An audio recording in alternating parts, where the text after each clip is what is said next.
is my pool skimmer working? Like I was watching and some leaves floated right by the opening. It didn't even pull them in or anything. So what's the deal with this?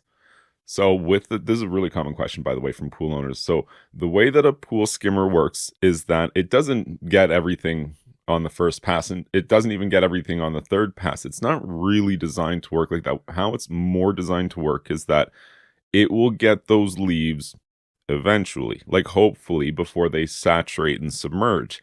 And here's the true measure. Here's how you tell if your skimmer's actually working or not. Is there debris in the skimmer basket? If you have to go out there and clean debris out, and if you're like, yeah, no, there's a bunch of debris, but there's still debris in the pool, it's working. It's doing its thing. But perhaps we could say maybe it's not working optimally. Maybe there's something you could do to make it work better. Let's talk about those things.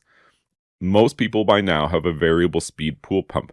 What does the schedule look like for your variable speed pool pump? And specifically what I'm talking about is the periods of time where you have like the higher flow rates. How many hours a day are you running at like medium to high speeds for your variable speed pump?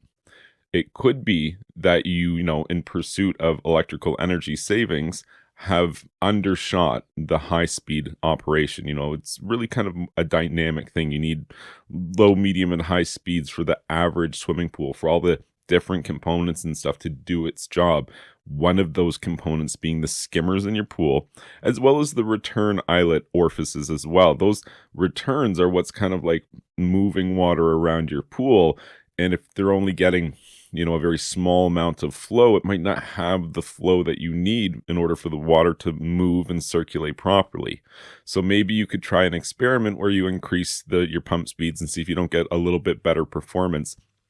You could also try changing the orientation of the eyelets themselves. And, you know, every pool is unique, so I hesitate to say something generic, like just point them all clockwise, name the returns, you know, like towards the surface, but not so much that you see like water moving, only just that you just see the slightest hint of water moving at the surface. That's kind of the upwards trajectory I'm talking about, and aim them all the same direction.